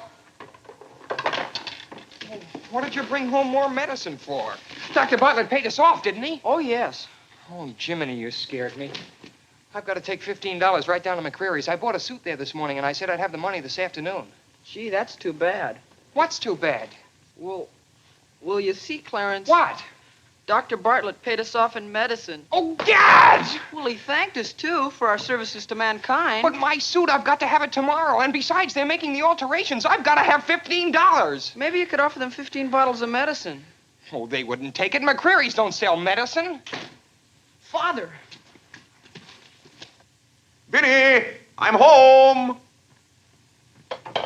Good afternoon, sir. How's your mother, Clarence? Oh, the ride this morning did her a lot of good. She'll be well enough to go to church with us next Sunday. Ah, fine. Oh, Father, have you noticed I haven't been kneeling down in church lately? Don't let your mother catch you at it. Then I have to have a new suit of clothes right away. That doesn't make sense. I can't do anything in your clothes that you wouldn't do. Well, if my old clothes make you behave yourself, I don't think you ought to wear anything else. Oh, no, you're you and I'm me. I want to be myself. I mean, suppose I should want to kneel down in front of a girl. Why, in heaven's name, should you want to do a thing like that? Well, I've got to propose to a girl sometime. Clarence. Well, not right away, but for $15 I can get a good suit of clothes. Clarence, you're beginning to talk as crazy as you... Hello, Vinny. You feeling better today, huh? Much better, thank you, Claire. You don't have to hurry home from the office every day like this. With business the way it is, there's no use going to the office at all. Yes, you do look better, Vinny. What did you do today? Well, I got a carriage and took the boys for a ride, and we stopped in at McCreary's. And, oh, Claire, I've the most wonderful news for you. Who do you think I met? Mr. Morley. Morley? Never heard of him. Remember that nice young minister who substituted for Dr. Lloyd one Sunday? Oh, yes. Right young fellow. Preached a good, sensible sermon. Short one, too. Ought to be more ministers like him. Well, Claire, his parish is in Audubon Park. You know, way up above Harlem. Nobody knows you up there. You'll be perfectly safe. Safe? Vinny, what the devil are you talking about? I've gone all over everything with Mr. Morley, and he's agreed to baptize you. Oh, he has. The young whippersnapper. Very nice of him. We can go up there any morning. We don't even have to make an appointment. Who said I was going to be baptized at all? Why, Claire, you did. Now, Vinny. You gave me your promise, your sacred promise. You said I'll be baptized. I promise I'll be baptized. Well, what if I did? Claire, aren't you a man of your word? Vinny, we all thought you were dying. So naturally I said that to cheer you up. As a matter of fact, the doctor told me that's what cured you. Well, it seems to me pretty ungrateful of you to press this matter any further. My being well has nothing to do with it. You gave me your word. You gave the Lord your word. And you're going to march yourself up to Mr. Morley's church some morning before you go to the office and be christened. If you think for 1 minute... What in the name of heaven is that? If you think I'm going to let you add the sin of breaking your solemn and sacred promise... I demand to know what that repulsive object is. It's perfectly plain what it is. It's a pug dog. What is it doing in this house? I wanted it and I bought it. You spent good money for that? Claire, don't try to change the subject. How much did you pay for that atrocity? I didn't pay anything for it. I charged it. Charged it, I might have known. How much was it? $15. $15? Claire, For that eyesore? don't you call this lovely work of art an eyesore? It will look beautiful sitting on a red cushion by the fireplace in the living room. If that sits in the living room, I won't. Furthermore, I don't even want it in the same house with me. Get it out of here. Claire, you're not going to get out of this room until you set a date for your baptism. I'll tell you one thing. I'll never be baptized as long as that hideous monstrosity is in this house. All right. All right. Clarence. That pug dog goes back this afternoon, and he's christened first thing in the morning. You heard him, didn't you, Clarence? You heard him say that he'd be baptized as soon as I got this pug dog out of the house. You hurry right back to McCreary's with it, and be sure they credit us with $15. Oh, Mother, while we were at McCreary's, I happened to see a suit I'd like very much, and the suit was only $15. Well, Clarence, I'm afraid your suit will have to wait until after I get your father christened. Well, no, I meant that since the suit cost just the same as the pug dog, if I exchanged the pug dog for the suit... Why, yes. Then the suit wouldn't cost your father anything. Why, how bright of you, Clarence, to think of that. I'd better start right away before McCreary's closes. Yes. Now, let's see. If we're going to take your father all the way to Audubon Park... Clarence, on your way back, you stop at the livery stable and tell them to have a cab here at 8 o'clock tomorrow morning. Mother, a cab? Do you think you ought to? We can't walk all the way to Audubon Park. But you know what a cab does to Father. This is a very important occasion. All right. Get one of their best cabs, the kind they use at funerals. Well, those cost $2 an hour, and if Father gets mad... Well, if your father starts to argue in the morning, you remember. Oh, he agreed to it. We both heard him.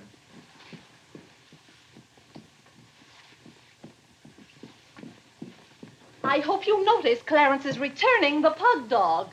Well, that's a sign you're getting your faculties back. Don't dawdle, Clarence.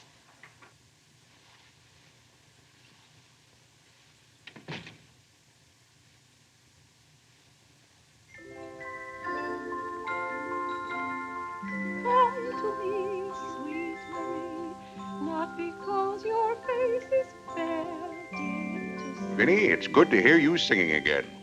But your smile so pure and sweet makes my happiness complete, makes me falter at your feet, sweet Marie. Oh, on the way uptown, I stopped in at Tiffany's and bought you a little something. Thought you might like it. Claire! What a beautiful ring! I'm glad if it pleases you. Oh, Claire, how sweet of you. I don't know how to thank you. Well, it's thanks enough for me just to have you up and around again. You know, when you're ill, Vinny, this house is like a tomb. There's no excitement. That's the loveliest ring you ever bought me. Now that I have this, you needn't buy me any more rings. Well, if you don't want any more. What I'd really like now is a nice diamond necklace. Vinny, do you know how much a diamond necklace costs? Yes, I know, Claire, but don't you see, you're giving me this shows I mean a little something to you. Now, a diamond necklace. Good heaven. If you don't know by this time how I feel about you. We've been married for 20 years, and I've loved you every minute of it. What did you say, Claire? I said we've been married for 20 years, and I've loved you every minute of it. But if I have to buy out jewelry stores to prove it, if I haven't shown it to you in my words and actions, well, I might as well. Well, what have I done now? It's all right, Claire. I'm just so happy. Happy? You said you loved me. And this beautiful ring, that's something else I didn't expect. Oh, Claire, I love surprises. Well, that's another thing I've never understood about you, Vinny.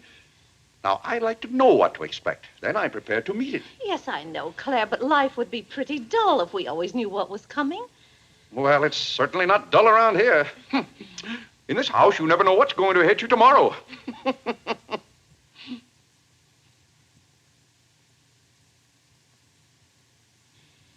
Every daisy in the dell knows my secret, knows it well, and yet I dare not tell thee, sweet Marie,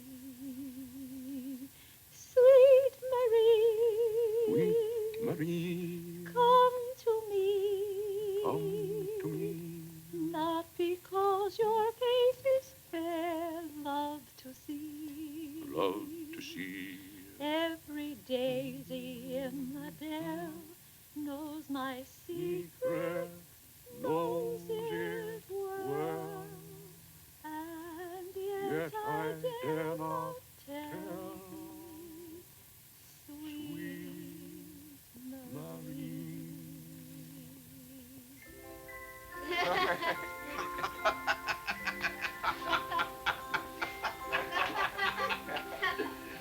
Well, then, Harlan, the very... Who are you? What's your name? Margaret, sir. Can't be Margaret. We've got one Margaret in the house. At home, they call me Maggie, sir. All right, Maggie. If her name's Margaret, that's a good sign. Maybe she'll stay a while. Do you know, boys, your mother used to be just the same about cooks as she is about maids. Never could keep them, for some reason. Well, one day about 14 years ago. Yes, it was right after you were born, John. My, you were a homely baby. Thank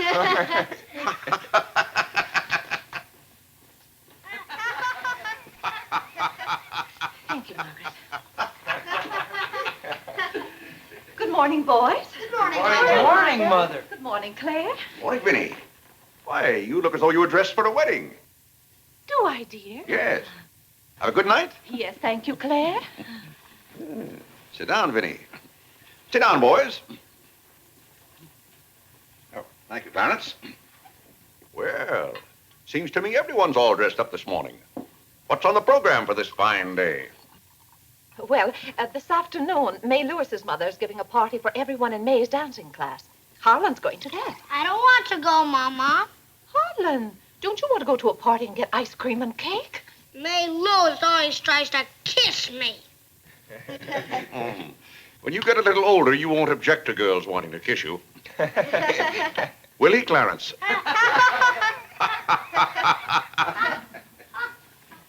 This is for you, Mr. Day. Where shall I put it? Oh, that's for me, I think. Take it upstairs, Maggie. Wait a minute, Maggie. Bring it here. Let's see it. See, it's for me, Father, Clarence Day, Jr. Let me look. Well, that's from McCreary's. And it's marked charge. What is it? Claire, it's all right. It's nothing for you to worry about. Well, at least I think I should know what's being charged to me. What is it? Claire, stop your fussing. It's a new suit of clothes for Clarence, and it isn't costing you a penny. It's marked charge $15. It's costing me $15. And I told Clarence... Claire, can't you take my word? It isn't costing you a penny. I'd like to have you explain why it isn't. Because Clarence took the pug dog back and got the suit instead. Of course. And they'll charge me $15 for the suit. Nonsense, Claire. We gave them the pug dog for the suit, don't you see? Then they'll charge me $15 for the pug dog. But, Claire, they can't. We haven't got the pug dog. We sent that back. Well... But... Now, wait a minute, Vinny. The suit... Well, there's something wrong with your reasoning. Well, Claire, I'm surprised at you when you're supposed to be so good at figures. That's perfectly clear to me. Vinny, they're going to charge me for one thing or the other. Don't you let them.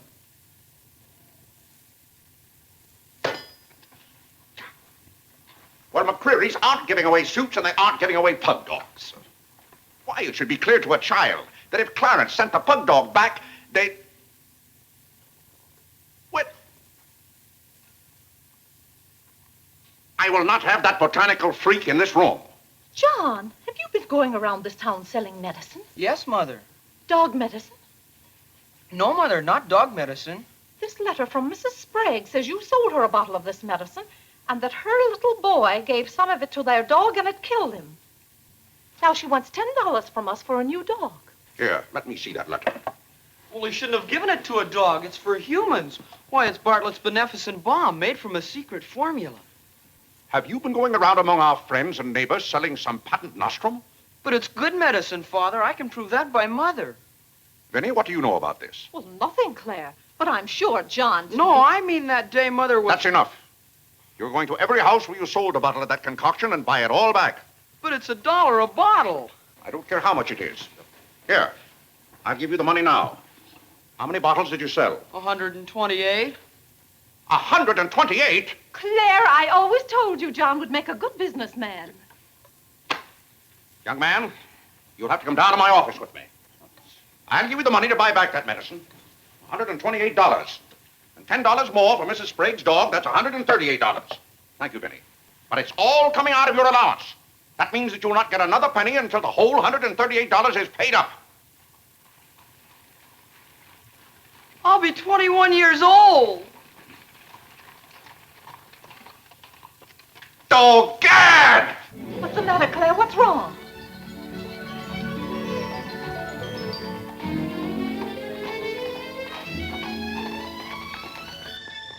Those gypsies are back. Don't anyone answer the door. They're moving in on us again, bag and baggage. I won't have it, I tell you. I won't have it. Now, Claire. Don't let them in. Claire, hush up. They'll hear you. Tell them to get back in that cab and drive right on to Ohio. As if we could turn our own relatives away. But they're extravagant enough to take cabs when horse cars run right by our door. And now you be quiet and behave yourself. John, come help with the baggage. Why do they always have to pounce on us without any warning? Cora, Mary.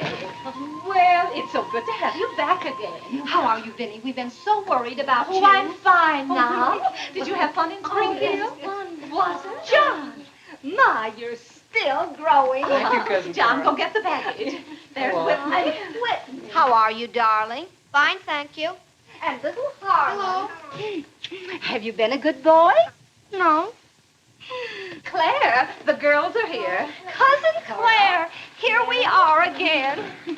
My, it's so nice to be back. How do you do, Mr. Day?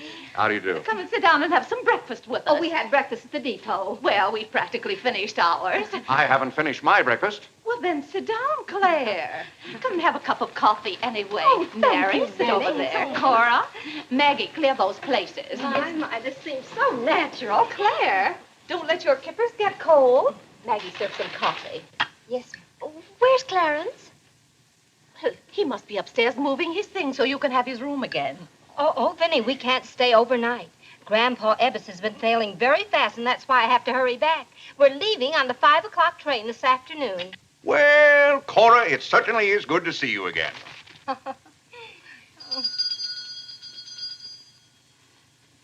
Well, who can that be? Well, this time it can't be another special delivery letter for Clarence. While you were in Springfield, our postman was kept pretty busy. It's the cab, ma'am. Cab? What cab? The cab that's to take us to Audubon Park. Oh, who's going to Audubon Park? We all are. Cora, the most wonderful thing has happened. Claire is going to be baptized this morning.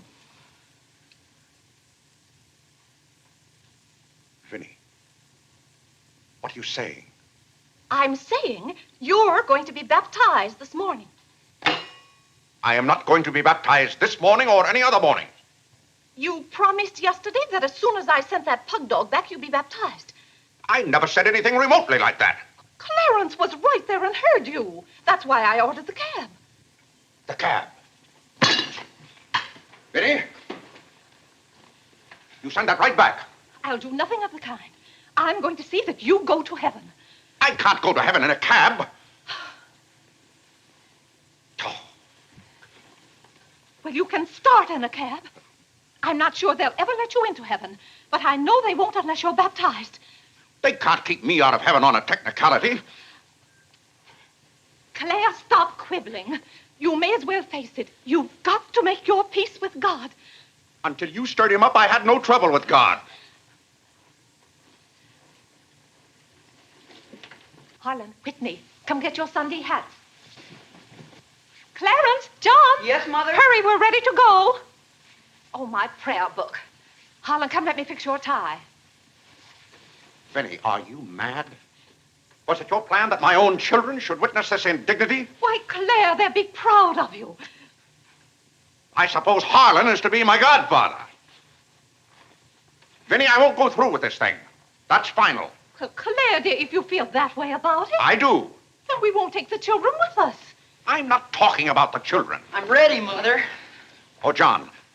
Vinny, I haven't time for anything like that this morning. I've got to take John down to my office with me and give him the money to buy back that dog medicine. But it wasn't dog medicine, sir.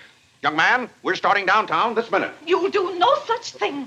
You gave me your sacred promise that day I almost died. Yes, and she would have died if we hadn't given her some of that medicine. That proves it's good medicine.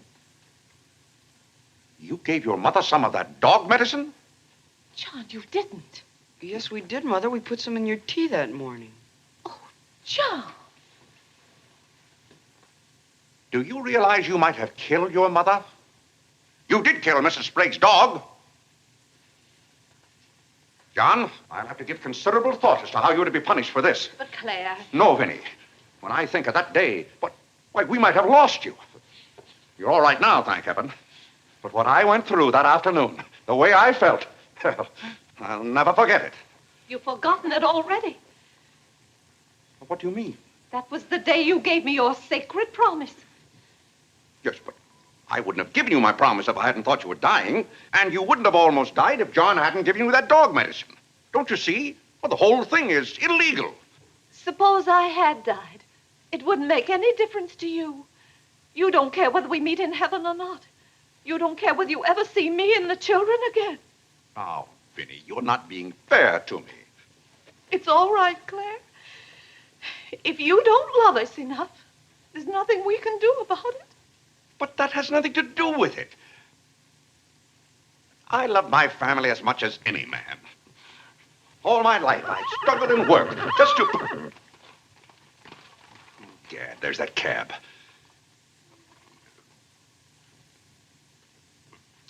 Vinny, you're not well enough to go all the way to Audubon. Oh, I'm well enough if we ride. But that trip would take all morning. And those cabs cost $1 an hour. This is one of their best cabs. This costs $2 an hour. Well, then why aren't you ready? Get your hat on. Oh, tarnation! Hallelujah! Amen! Young lady, if it hadn't been for you, no one would have known whether I was baptized or not.